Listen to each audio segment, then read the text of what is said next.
सारे हरियाणा, पंजाब, उत्तर प्रदेश, हर जाति के लोग यहाँ धरने पर बैठे हैं। इन काले कानून बनाए गए हैं वो किसानों के लिए एक जहरीले कानून हैं। अगर ये लागू हो गए 30 वर्ग के लोग इसके साथ परेशान होंगे। ये किसान भी एक कौम है जो जिसमें सभी धर्म, सभी बिरादरी का ये एक मूवमेंट है। मैं इनसे पूछना चाहता हूँ कि इस बारे में क्या कहने के लिए आए हैं। तो हमारे साथ विशेषकर प्रधान जी हैं डिस्ट्रिक्ट बार एसोसिएशन के, शेर सिंह खरब जी। आप प्रधान जी क्या कहना चाहोगे किसान आंदोलन के बारे में? मोदी सरकार के द्वारा जो 3 काले कानून बनाए गए हैं वो किसानों के लिए एक जहरीले कानून हैं। इन कानूनों के चलते हुए अगर ये लागू हो गए तो किसान के साथ साथ 36 वर्ग के लोग इसके साथ परेशान होंगे। और आज मोदी के द्वारा, अमित शाह के द्वारा सिर्फ एक ही संभावना है, एक ही तलाश है कि अंबानी व अडानी को कैसे भारतवर्ष सौंपा जाए। किसानों की सारी ज़मीन को अंबानी अडानी को दे करके मोदी व शाह चाहते हैं कि भारत के जो किसान हैं वो बेज़मीन हो जाएं। और मोदी, शाह, अंबानी व अडानी चारों गुजरात के रहने वाले हैं, मिलकर के इस भारतवर्ष पर कब्जा कर ले। आज के दिन ये भारतवर्ष के अंदर 36 जाति के लोगों के लिए इतना बुरा समय है कि इसके लिए कोई बयान नहीं किया जा सकता। आज किसानों को 2 महीने से ज़्यादा हो चुके हैं संघर्ष में बैठे किसान नेताओं को। सारे हरियाणा, पंजाब, उत्तर प्रदेश, हर जाति के लोग यहाँ धरने पर बैठे हैं, लेकिन प्रधानमंत्री द्वारा कोई भी किसी भी तरह की बातचीत करने का कोई भी साहस नहीं हुआ है।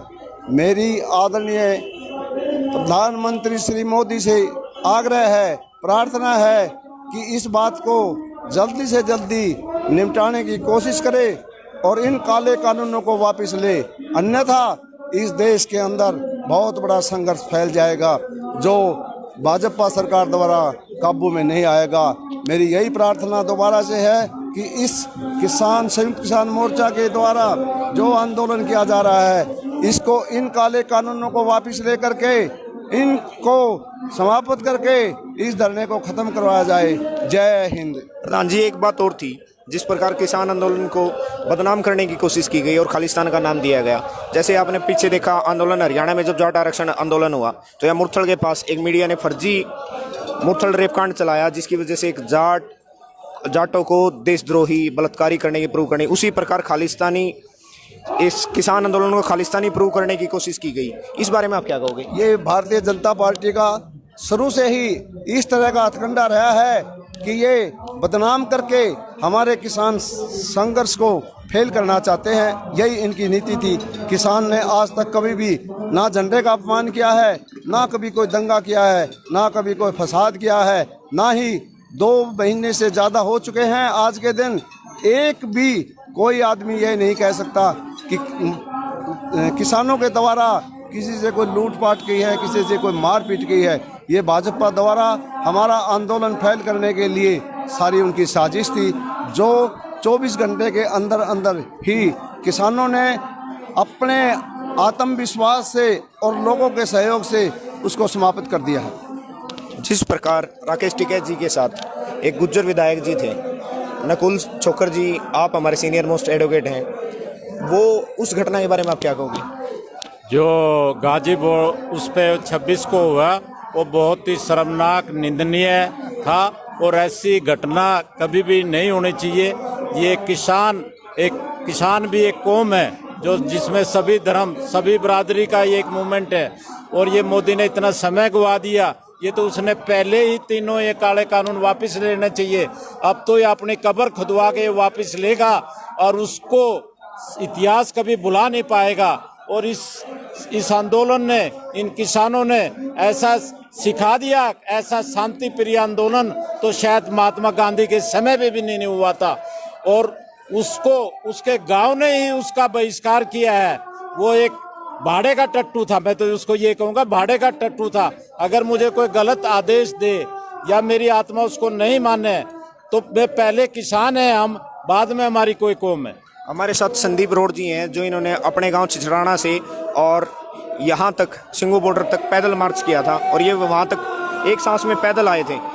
आप संदीप जी इस आंदोलन के बारे में क्या कहेंगे? आपका बड़ा लंबे टाइम से जुड़े हुए, तकरीबन 60-65 दिन से आप यहीं हो, तो आप इस बारे में क्या कहेंगे?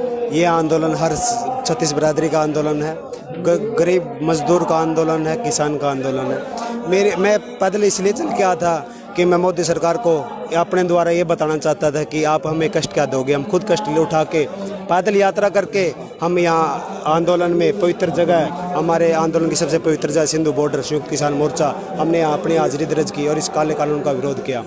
और दूसरा, मेरे भागीदारी वहाँ भी रही जब कैमला में, जब वो खट्टर साहब आ रहे थे, मेरे समाज के गाँव में वो प्रोग्राम खट्टर साहब का हुआ था।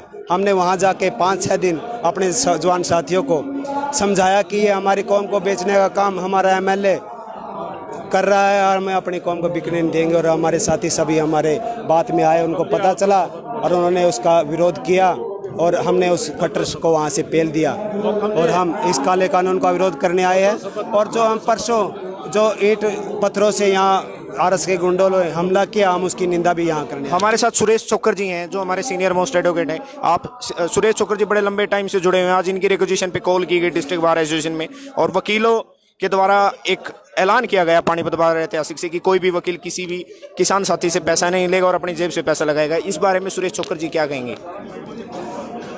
हम तन मन धन से अपने किसान भाइयों के साथ हैं और एक बात मैं आपके माध्यम से कहना चाहूँगा कि ये आंदोलन जिसको डायर की तरह कुचलने की कोशिश की, उस आंदोलन को से प्रेरित होकर आज लोग यहाँ रहे हैं। आज केवल किसान और जवानी नहीं, इस देश का सब वर्ग इन भाइयों के साथ है और खासकर इस बात से पीड़ित होकर के कि किस तरीके से एक शांति प्रिय आंदोलन को बदनाम करने की कोशिश की गई, किस तरीके से एक शांति प्रिय आंदोलन पर गैर कानूनी ढंग से इसमें अपने नुमाइंदे भेजकर इसको बदनाम करने की कोशिश की। अगर कोई व्यक्ति देशद्रोह करता है वो देशद्रोही है, ना कि पूरी कम्युनिटी, और पूरी कम्युनिटी को बदनाम नहीं किया जा सकता। और आज हम इनसे प्रेरणा भी लेने आए हैं, अपने किसान भाइयों से इनके जिगर को सलाम करते हैं, इनके जिगर के साहस की वंदना करते हैं कि इन्होंने हमें ये ऐसा अवसर दिया। आज हमारे साथ पानीपत बार के एक ऐतिहासिक बार हैं, उस बार ने बड़ा ही अच्छा किसान भाइयों को समर्थन दिया है। लेकिन हमारी बार की तरफ से एक मैसेज भी कन्वे किया गया कि गोदी मीडिया बदनाम कर रही है इस किसान आंदोलन को। भाईचारा बना रहे, हरियाणा पंजाब एकता बनी रहे और किसान भाईचारा बना रहे। आज गांव-गांव से उठ के आए हैं, धन्यवाद। आज हम वकील बाद में हैं, पहले किसान हैं, धन्यवाद। और सारे वकील भाई एक ही हैं, धन्यवाद।